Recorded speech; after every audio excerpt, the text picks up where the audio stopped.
जब से आम आदमी पार्टी की सरकार निगम के अंदर आई है,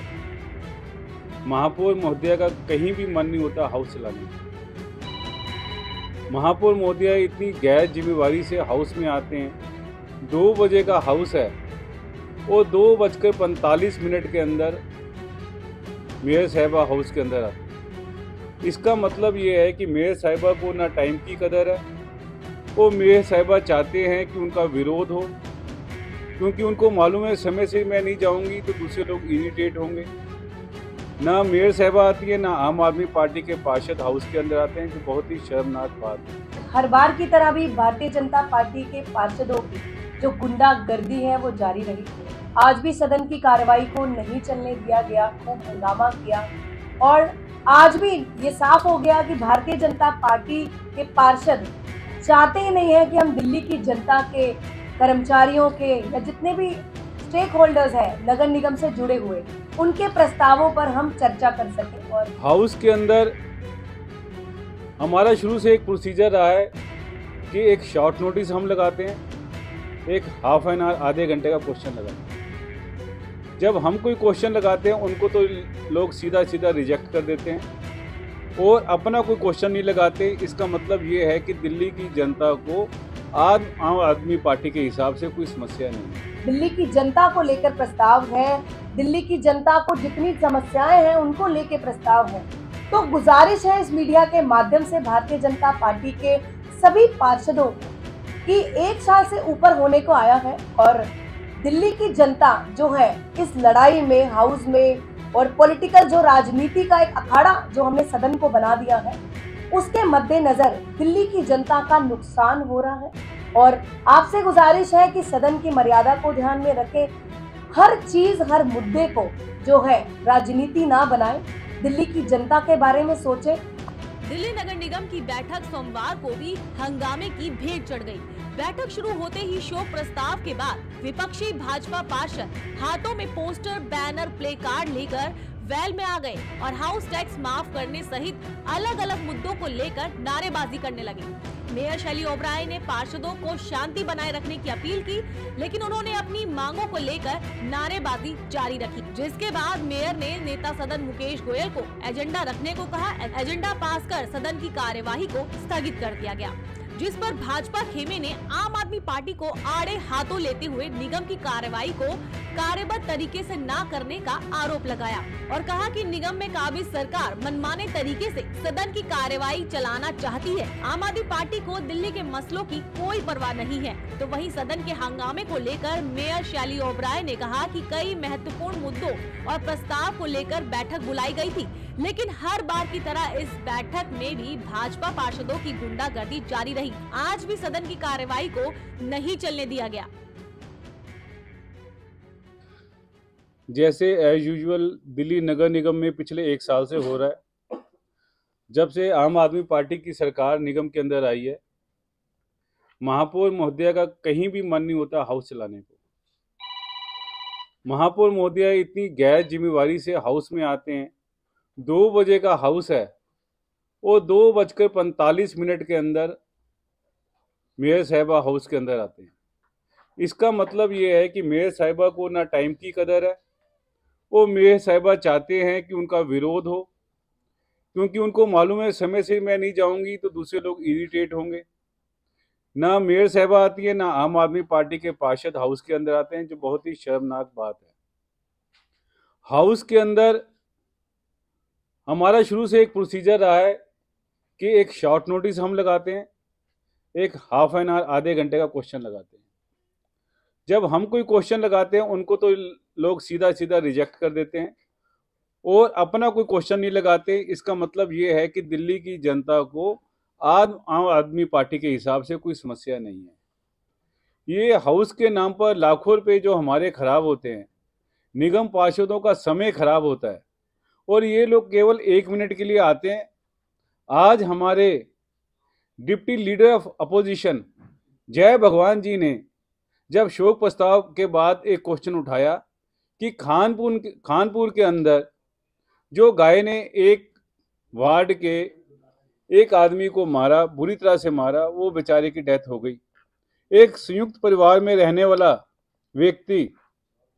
जो इकलौता ही कमाने वाला है, उसकी मौत की पीड़ा ना महापौर महोदय समझते हैं, ना आम आदमी पार्टी समझती है। जब हमने भारतीय जनता पार्टी की ओर से 1 करोड़ रुपए की डिमांड की, हमने ये रिक्वेस्ट की कि आप मुआवजे के तौर पर 1 करोड़ रुपया उस परिवार को दिया जाए, क्योंकि इस दुख के समय में हम परिवार के साथ खड़े हैं। उस डेथ की कोई भरपाई नहीं, मगर परिवार की जीविका के लिए कम से कम 1 करोड़ रुपया कमिश्नर साहब अनाउंस करें, मगर उन्होंने बात सुननी पसंद नहीं की। उसकी वजह से हमारे कुछ निगम पार्षदों ने ये कहा कि नहीं, बात को रखने दिया जाए। उसके बाद जैसे ये बहुत दिल्ली के अंदर हो हल्ला करते हैं, हम पिछले 6 महीने से डिमांड कर रहे हैं कि हाउस टैक्स की वजह से दिल्ली की जनता परेशान है, एमनेस्टी स्कीम लाई जाए। पिछले 15 साल से भारतीय जनता पार्टी दिल्ली की जनता के लिए अलग अलग स्कीमें लेके आई हैं। हम चाहते थे कि हर साल की तरह इस साल भी दिल्ली की जनता को हाउस टैक्स से रिलीफ मिले। बहुत ही महत्वपूर्ण मुद्दे और एजेंडा प्रस्ताव आज सदन में लगाए गए थे, बट हर बार की तरह भी भारतीय जनता पार्टी के पार्षदों की जो गुंडागर्दी है वो जारी रही। आज भी सदन की कार्रवाई को नहीं चलने दिया गया, खूब हंगामा किया और आज भी ये साफ हो गया कि भारतीय जनता पार्टी के पार्षद चाहते ही नहीं है कि हम दिल्ली की जनता के, कर्मचारियों के या जितने भी स्टेक होल्डर्स हैं नगर निगम से जुड़े हुए, उनके प्रस्तावों पर हम चर्चा कर सकें। और बहुत खेद होता है मुझे कि जब भारतीय जनता पार्टी के पार्षद इस तरह सदन की मर्यादा का ध्यान में ना रखते हुए किसी भी मुद्दे पर चर्चा नहीं करते हैं। आज के सदन में बहुत ही महत्वपूर्ण मुद्दे रखे गए और कुछ हमने ऑन टेबल भी जो है प्रस्ताव लगाए, और कुछ जो इम्पोर्टेंट, जो सबसे प्रमुख जो हमारे प्रस्ताव रहे वो थे, सबसे पहले है हमारा एक डीएनबी कोर्स है जो रेडियोलॉजी डिपार्टमेंट में हिंदूरा हॉस्पिटल में हम इसको शुरुआत कर रहे हैं, उसका प्रस्ताव लगाया गया। हॉर्टिकल्चर डिपार्टमेंट में जितने भी हमारे कर्मचारी हैं, माली हैं, उन सभी की परेशानी को ध्यान में रखते हुए, जैसे आपको मालूम है स्टैंडिंग कमेटी का गठन अभी नहीं हुआ है, तो अब जैसे मालूम है लोकसभा के इलेक्शंस हमारे बिल्कुल आने को हैं और कभी भी कोड ऑफ कंडक्ट लग सकता है, और कोड ऑफ कंडक्ट लगने के बाद हम ऐसे प्रस्तावों को सदन में नहीं ला सकते। उसी को ध्यान में रखते हुए हॉर्टिकल्चर डिपार्टमेंट के द्वारा एक प्रस्ताव लगाया गया जिसमें 5 महीने का इकट्ठा जो है हम कर्मचारियों को एक्सटेंशन देने का प्रस्ताव लाए हैं, ताकि इन 3-4-5 महीनों में आने वाले जब इलेक्शन होंगे पूरे हमारे देश में, इसमें जो कर्मचारी हैं, माली हैं हॉर्टिकल्चर के, इनको परेशानी ना उठानी पड़े। उसके बाद टोल टैक्स का एक प्रस्ताव हमने लाया जिसमें 6 महीने के लिए हमने जितने भी दिल्ली के हमारे टोल टैक्स हैं इनको 6 महीने के लिए एक्सटेंशन दे दिया गया है, क्योंकि स्टैंडिंग कमेटी नहीं है तो इसी को हम एक्सटेंशन हमने दिया है। उसके बाद और भी बहुत सारे प्रस्ताव हैं जो हमने ऑन टेबल लाए, और सबसे इम्पॉर्टेंट जो ऑन टेबल प्रस्ताव जो हम आज लाए हैं वो है, पूरी दिल्ली में एक समस्या है कि जब भी कहीं पर दिल्ली में किसी भी कॉलोनी में जब कुछ भी किसी भी प्रॉपर्टी पे जब रेनोवेशन होती है, कुछ ऑल्टरेशन होती है,